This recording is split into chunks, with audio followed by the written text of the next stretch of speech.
Welcome once more to another episode of Questions History. We don't rewrite, reimagine, or rethink history.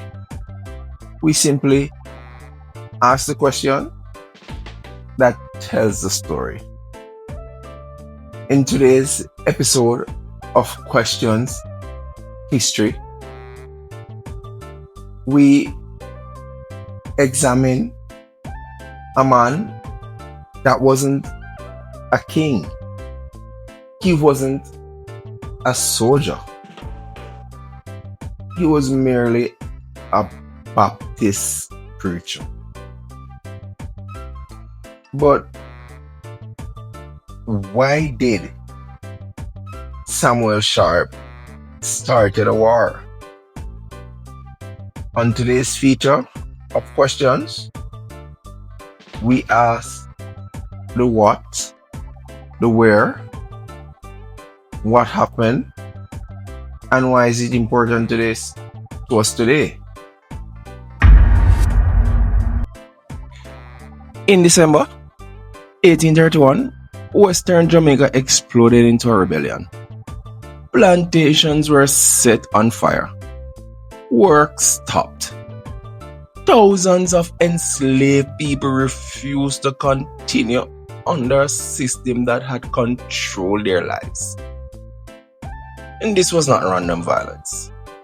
It was organized. And at the center of it all was a man known to history as Samuel Sharpe. Sharpe believed that slavery was coming to an end. News had spread that Britain was moving towards abolition. But in Jamaica, nothing had changed. So he planned a protest, a peaceful march. Workers would simply refuse to labor until wages were paid. But the situation escalated. A fire spread. Tension rose.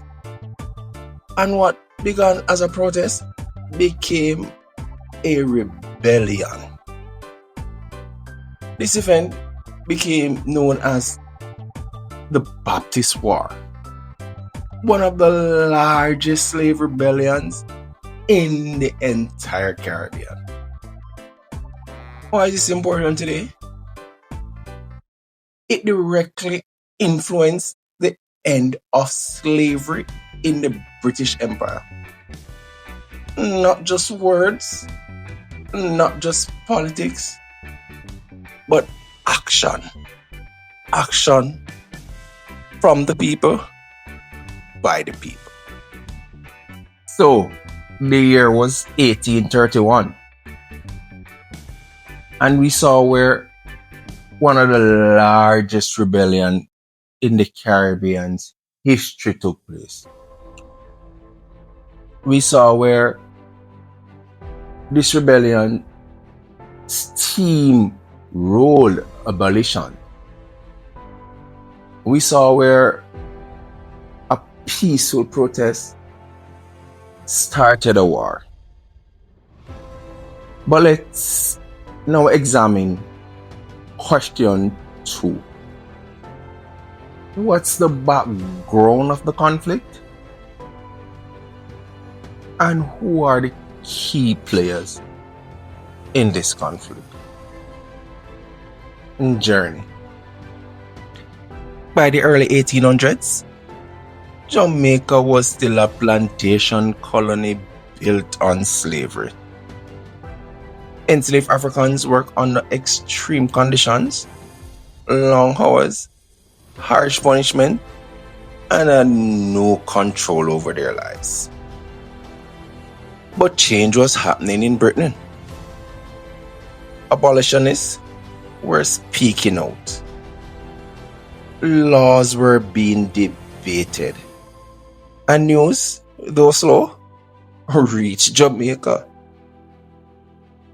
This created tension because enslaved people believed freedom was coming.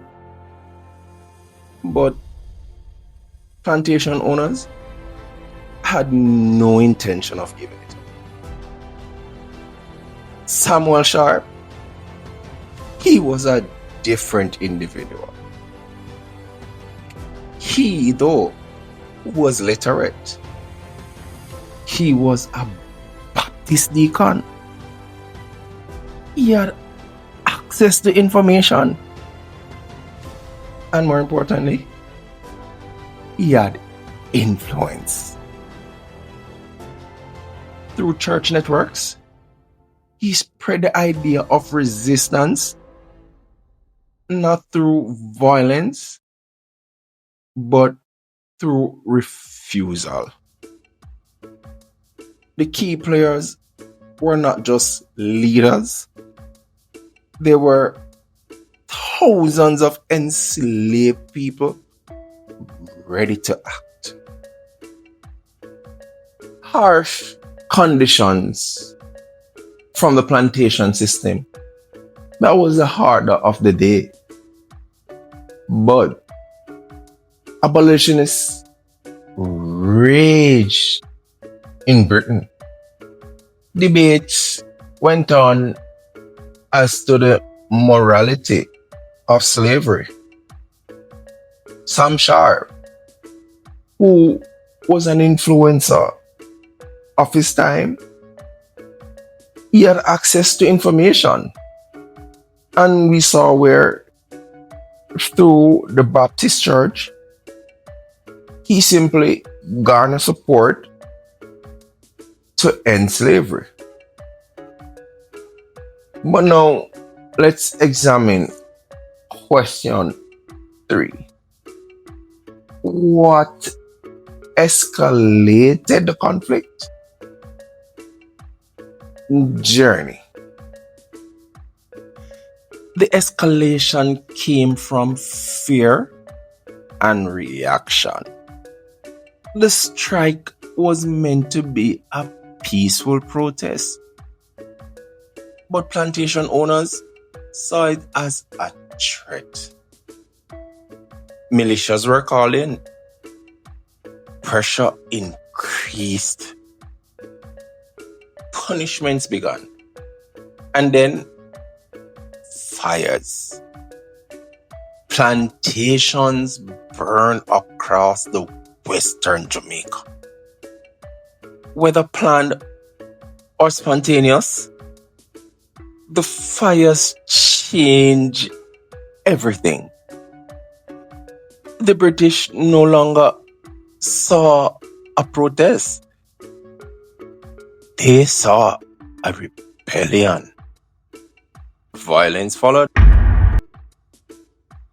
As it was in those days, a planned peaceful protest got plantation owners scared. What we Jamaicans would say, GG. They were threatened. And they overreacted. They called in a militia. And once force was used, the people reacted naturally. And fire started all over the Western Jamaica. But now that we have answered question 3, let's examine question 4. What were the key moments, decisions, and turning point of the rebellion journey? The first key moment was the protest itself. Thousands refused to work. That alone was powerful. The second moment was the spread of fires. It turned local action into island-wide crisis. The third was the British response.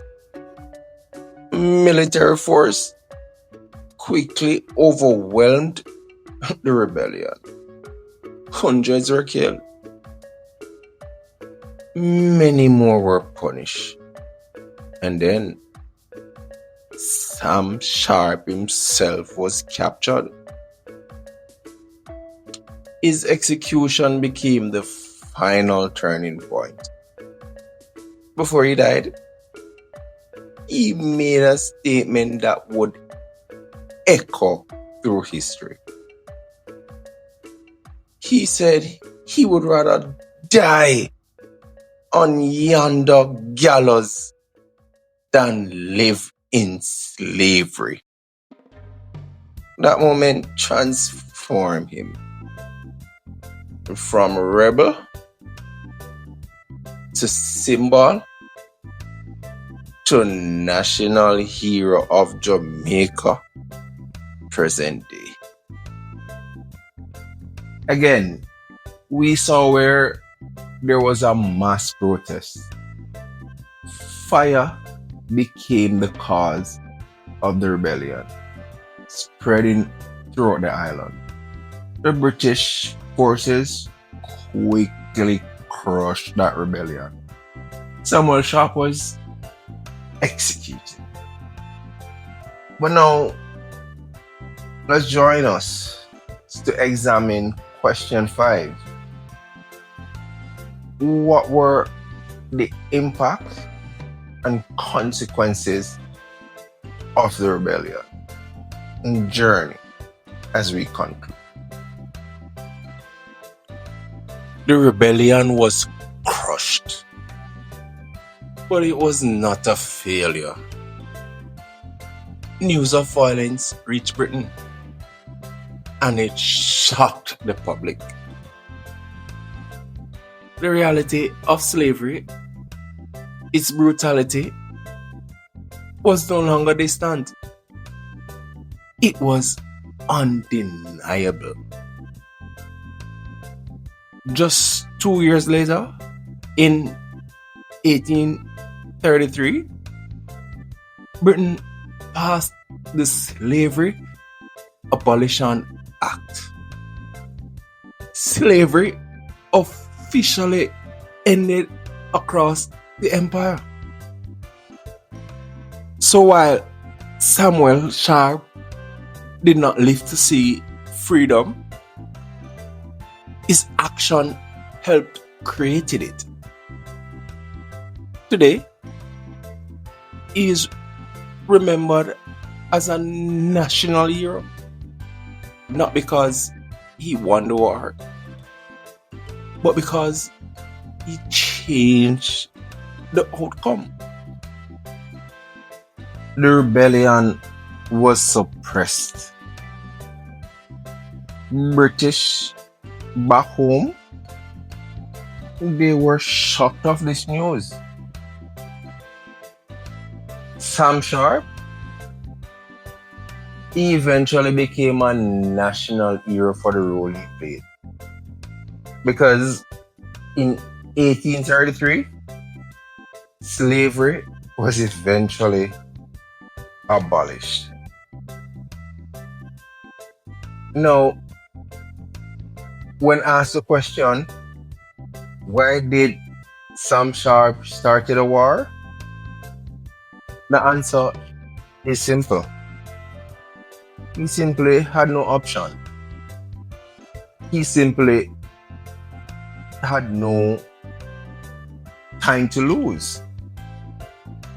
Now, if you are still watching this video, this means that you are someone you know enjoy these types of videos. Please share, leave a comment, a like, or even subscribe for the next episode in Questions History Journey.